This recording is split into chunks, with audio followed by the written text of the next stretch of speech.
1990ndate alguses vaatas riik, mis oli aastakümneid esinenud stabiilse, mitmerahvuselise föderatsioonina, kuidas selle valuuta kukkus kokku ning riiki tabas üks ajaloo rängemaid hüperinflatsioone. See riik oli Jugoslaavia, mis oli rahvusvaheliste sanktsioonide tõttu isoleeritud, samal ajal kui seal käisid sõjad Horvaatias ja Bosnias. Tundub tuttav? Kui tundub, siis sellepärast, et just see toimub praegu Venemaal 2026. aasta suvel. Kas asjad arenevad samamoodi? Kas Jugoslaavias juhtunu kordub Venemaal ja lõpeb selle riigi kokkuvarisemisega? See on stsenaarium, mille me võtame tükkideks, et jõuda tõeni. Alustame Jugoslaaviast, sest selle kokkuvarisemise tegurid on eelduseks kõigele, mis järgneb. Kui sotsialistlik Jugoslaavia Föderatiivne Vabariik lagunes 1991 aastal, jäi alles Jugoslaavia Föderatiivne Vabariik, mis koosnes sisuliselt Serbiast ja Montenegrost ning mida valitses mitteametlikult Slobodan Milošević, kellest sai hiljem selle president. Kui see tundub tuttav, siis sellepärast, et olukord sarnaneb sellele, kuidas Vladimir Putin alustas oma tõusu võimule Venemaal 1990ndate lõpus.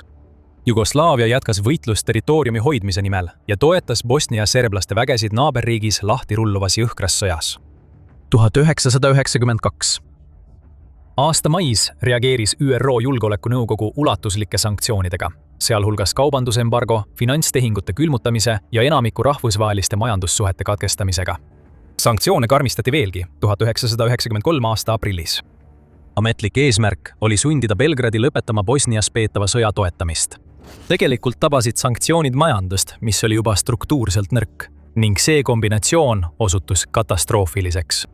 Need arvud on eraldiseisvana peaaegu uskumatud. 3 kuu jooksul pärast 1992 aasta sanktsioonide jõustumist oli tööstustoodang langenud umbes 40%. Selle aasta lõpuks oli aastane inflatsioon Serbias ja Montenegros jõudnud umbes 19 810%-ni. Ja see oli alles soojendus. 1993 aastal sattus riik ühte ajaloo rängimasse hüperinflatsiooni. Oma tipul 1994. Aasta jaanuaris ulatus kuu inflatsioon umbes 313 miljoni protsendini. Päevane inflatsioon oli ligi 62% ja tunnine inflatsioon üle 2%, mis tähendas, et hinnad võisid märkimisväärselt muutuda juba kassa järjekorras seistes ning sisuliselt kahekordistusid iga 34 tunni järel. 1993. Aasta lõpuks oli Jugoslaavia keskmine kuupalk langenud umbes 15 USA dollari ekvivalendini. SKP langes sel aastal umbes 30% tööstustoodangut ja investeeringud vähenesid mõlemad ligikaudu 37% ning töötus tõusis üle 24%. Nende numbrite taga oli valitsus, kellel olid töölised võimalused otsa saanud. Miloševići sõjapingutused, mis seisnesid sisuliselt Bosnia serblaste vägede relvastamises ja rahastamises ning omaenda sõjaväe ja politsei ülalpidamises, neelasid selle perioodi teatud hetkedel üle 80% föderaalsest eelarvest. 1993 aasta detsembriks rahastati ligi 95% kogu valitsuse kulutustest lihtsalt uue raha trükkimisega. Ja keskpank oli juba korra tühjaks tehtud enne, kui sanktsioonid üldse jõustusid. Viimastel kuudel enne Horvaatia ja Sloveenia lahkulöömist korraldasid Miloševići liitlased reidi Serbia keskpanga välisvaluuta reservidele. Nad suunasid 1,4 miljardit dollarit välja, et toetada režiimi ja selle liitlasi, samal ajal kui raha oli veel ühine föderaalvara. See rööv aitas Horvaatial ja Sloveenial lahkumiseni jõuda ning jättis ülejäänud riigi sisuliselt ilma reservita, kui sanktsioonid sulgesid kõik seaduslikud võimalused välisvaluuta teenimiseks. Nii tegi riik seda, mida teevad sanktsioonide all olevad sõjamajandused. Improviseeris. Tavaline kaubandus loobus täielikult kokkuvarisevast dinaarist ja hindas ümber Saksa markadesse, mida jälgiti abstraktsete punktidena, mis olid seotud marga väärtusega, sest keegi ei suutnud planeerida äri ega isegi poes käiku valuutas, mis võis enne lõunat poole oma väärtusest kaotada. Valitsus viivitas riigile kuuluvates kortermajades kütte sisselülitamisega, et raha säästa, mis sundis elanikke kasutama ebatõhusaid elektriradiaatoreid, mis omakorda koormasid elektrivõrku üle ja põhjustasid elektrikatkestusi. Pensionäärid õppisid viivitama kõigi võimalike arvete maksmisega. See on hüperinflatsiooni omapärane tunnus, kus võlg on tehniliselt väiksem. Kui keegi oli kuu alguses võlgu, 10 000 dinaari tähendas isegi mõnepäevane makseviivitus seda, et inflatsioon oli juba suure osa võla tegelikust väärtusest ära söönud. Ja mis meie tänase teema jaoks on eriti oluline, sõda ise neelas pidevalt tööjõudu ja materjale, mida vaene, sanktsioonide all olev ja isoleeritud riik suutis üha vähemate seaduslike vahenditega hankida. Muidugi, Venemaa aastal 2026 ei ole Jugoslaavia aastal 1993. Venemaa majandus on suurem, mitmekesisem ja hoolimata aastatepikkustest sanktsioonidest ekspordib ta endiselt tohututes kogustes naftat ja gaasi, isegi kui see kaubandus on muutunud keerulisemaks ja ümber suunatud, mitte täielikult kadunud. Venemaa ei ole kogenud midagi, mis sarnaneks Jugoslaavia stiilis hüperinflatsiooniga, kuna tema keskpangal on olemas vahendid, reservid ja poliitiline distsipliin, mida Belgradi keskpangal 1993 aastal ei olnud. Nii et Venemaa poeriiulitel ei hakata hindu kujundama juaaniga seotud punktides, kuid sügavam struktuurne muster, mille kohaselt riik võtab kasutusele üha äärmuslikumaid majandusmeetmeid, on praegu Venemaal selgelt kujunemas. Ja konkreetne mehhanism, millele tahame keskenduda, on see, mis toimub Venemaa kütusevarustuse ja tööjõuga. Alustame kütusest, sest see on tõenäoliselt tavaliste venelaste jaoks igapäevaelus kõige nähtavam probleem. Alates 2026 aasta maist on Ukraina oluliselt suurendanud kaugmaa rünnakuid naftatöötlemise infrastruktuurile. Mitte ainult torujuhtmetele ja eksporditerminaalidele, vaid ka rafineerimistehastele endile sügaval Venemaa territooriumil. Medusa andmetel on nüüd rünnaku alla sattunud kõik 10 Venemaa suurimat rafineerimistehast. Ukraina kindralstaap teatas, et süstemaatilised rünnakud on rivist välja viinud umbes 42,7% Venemaa prognoositavast naftatöötlemisvõimsusest. Kusjuures juunis rünnati 8 rafineerimistehast ning üle 60 hoiupaagi hävitati või sai tõsiselt kahjustada. Ukraina hinnangul on Venemaa naftatöötlemissektori kogukahjumid alates 2025 aasta augustist umbes $13,5 miljardit. Sõltumatu analüüs näitas, et Venemaa kütuse tootmine langes juunis aastases võrdluses kuni 25%, jättes tootmise umbes 20% alla siseturu nõudluse. Ja kuigi kõik need numbrid võivad tunduda ülearused, ilmneb probleem kohe tanklas. Juuli keskpaiga seisuga loendas sõltumatu väljaanne Medusa vähemalt 7 Venemaa piirkonda ja linna, kus oli kehtestatud kütuse normeerimine numbrimärgi alusel. Orjoli, Nižni Novgorodi, Pihkva, Lipetski ja Kiirovi piirkonnad, lisaks Moldova ja Astrahani. Kurski piirkond liitus nendega 15. juulil. Piirang on lihtne ja seda nimetatakse paaritu paaris reegliks, mille kohaselt saavad paaritu numbriga algavad numbrimärgid tankida paaritutel kuupäevadel. See meetod oli sarnane sellele, mida kasutati 1970. Ameerika Ühendriikides pärast Iraani revolutsiooni, kui piirkonnast katkestati suur osa kütuse ekspordist.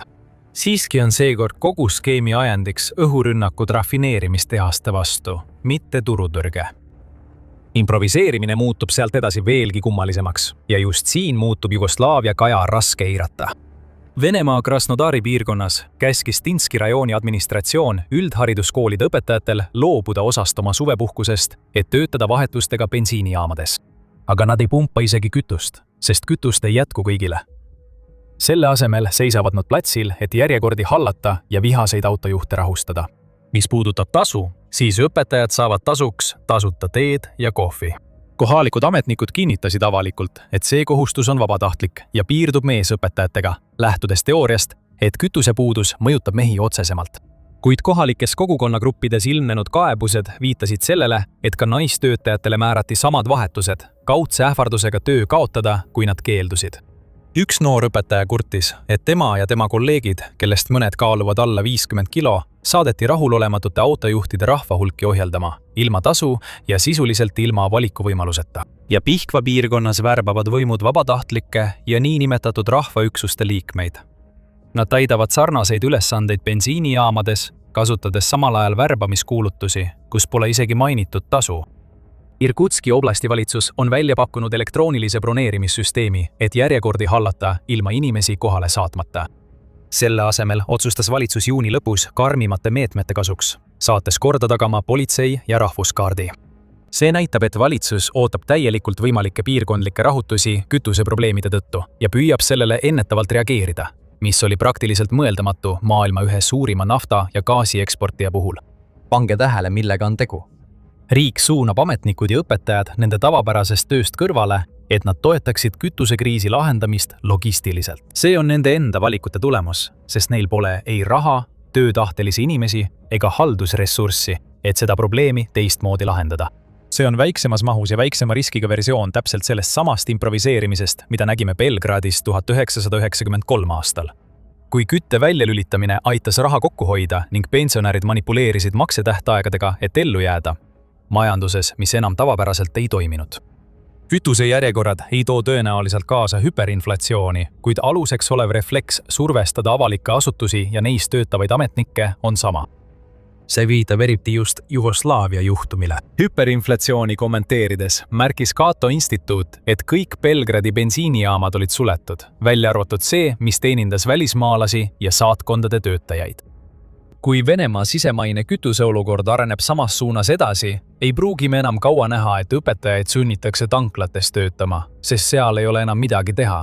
Ja see jutt ühest töötavast bensiinijaamast viib meid taas Venemaa juurde, sest juba juuli alguses teatasid varasemad raportid, et mõned omavalitsused on hakanud kehtestama prioriteetide nimekirju, kes saavad järjekorrast mööda minna. See mõtte- ja tegutsemisviis võtab suurepäraselt kokku kasvava lõhe Venemaa võimul oleva valitsuse ja tavaliste inimeste vahel, kes seda valitsust toetavad, võib-olla valedel põhjustel.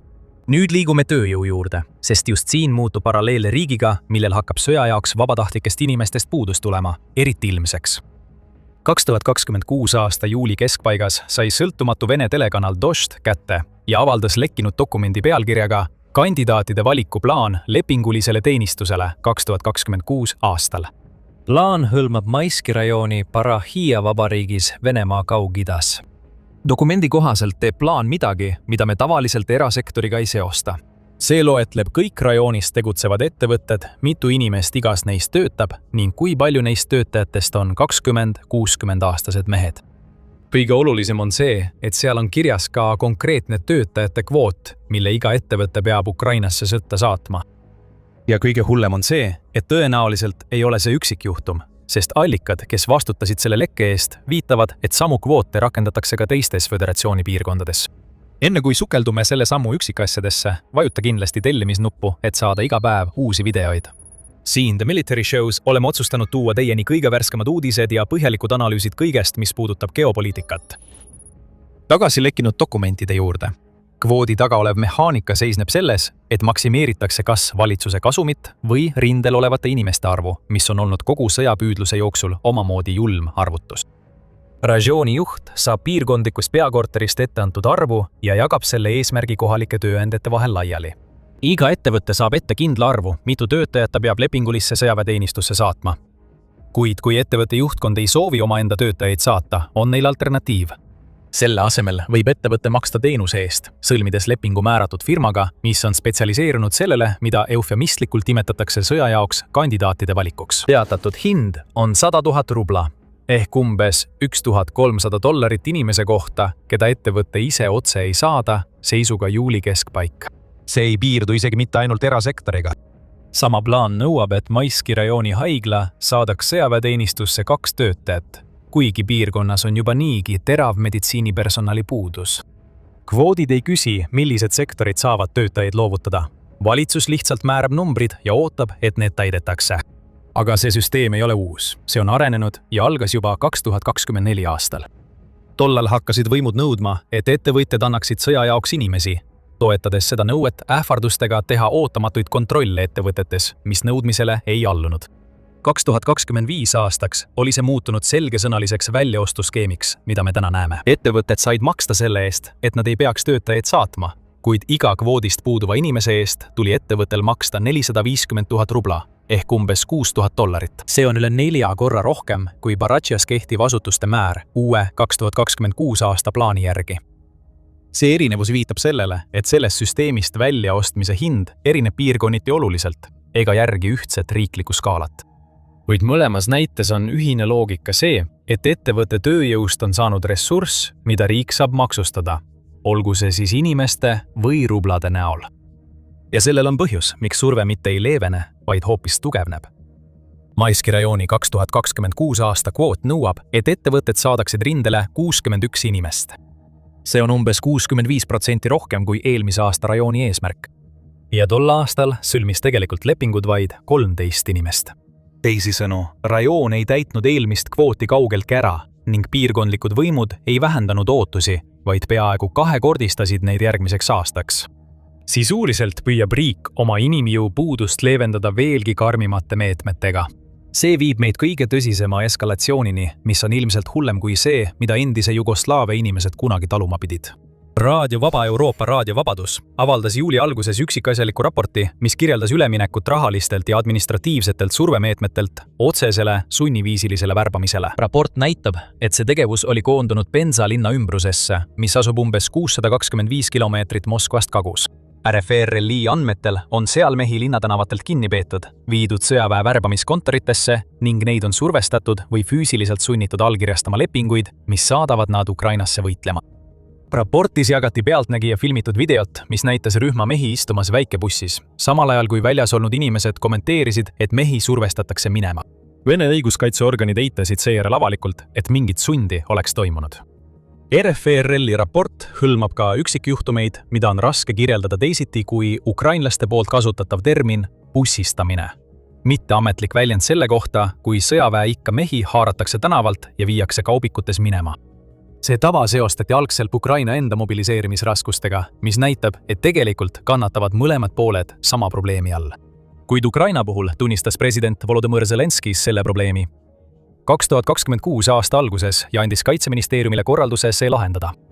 Seevastu Venemaal näib bussistamine täielikult seaduslikest raamidest väljapoole minevat. Aruanne näitab, et riik eitas lihtsalt neid sündmusi kui ebatõeseid ja lükkas need kõrvale, mis varjab ka seda, kui laialt see kogu riigis levinud võib olla.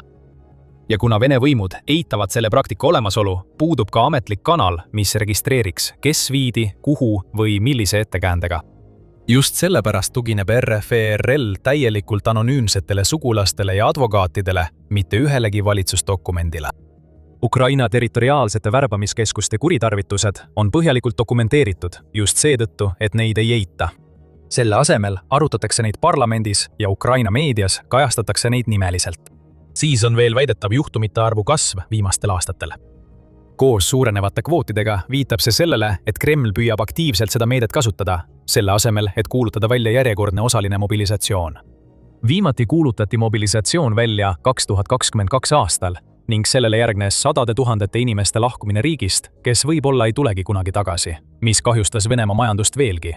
Kui need niidid kokku panna, siis ilmneb pilt sõjamajandusest, millel hakkab nappima kahte kõige olulisemat asja – kütust ja tööjõudu.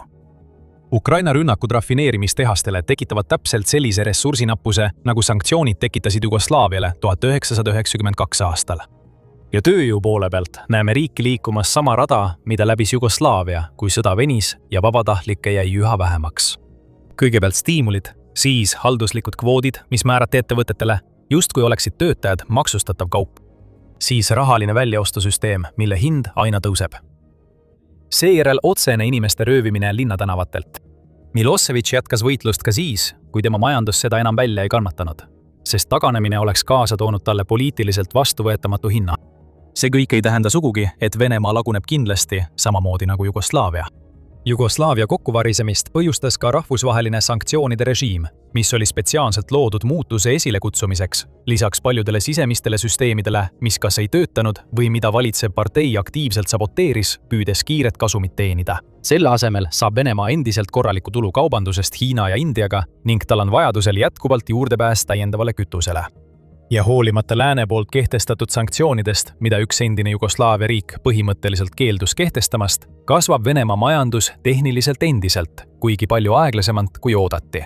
Seega on täpsem öelda, et Venemaa praegune süsteem on pinges, mitte kokku varisemas. Pingeseisund tähendab, et riik võib end taas välja aidata, tavaliselt välise abi või sisemiste reformide kaudu. Kumbki neist kahest võimalusest ei ole midagi, mida praegune Venemaa valitsus tõenäoliselt teeks. Esimese variandi puhul, kui Hiina päästab Venemaa, tähendaks see sisuliselt avalikku alistumist Hiinale kui blokijuht, mitte väidetavalt võrdsele partnerile. Teise variandi puhul sõltub Putini kogu režiim sellest, et samad inimesed jäävad võimule ja neid ei vahetata välja. Seega, kui oleks laialdasi üleskutseid reformidele, toimuks see tavaliselt samal viisil nagu see, mis juhtus 5. oktoobril aastal 2000, kui Jugoslaavia rahvas kukutas Miloševići. See tähendab, et oleme teisel võimalikul teel pärast pinget, kus see võib olla laialdase läbikukkumise näitaja. Aga see viib samuti nende kahe sama probleemini, kus midagi peab murduma. Praegu jälgime, kas selleks saab olema sõda Ukrainas või Venemaa ise. aga see tähendab, et siin on vallandavaks teguriks see, kui palju toetust Putinil on ja see toetus on iga mööduva kuuga aeglaselt vähenenud. Lisateabe saamiseks vaadake seda videot ja ärge unustage tellida The Military Show'd, et saada igapäevaseid uudiseid ning kõige olulisemaid arenguid Ukraina sõjas ja ülemaailmses geopoliitikas. Ja nagu alati, aitäh vaatamast!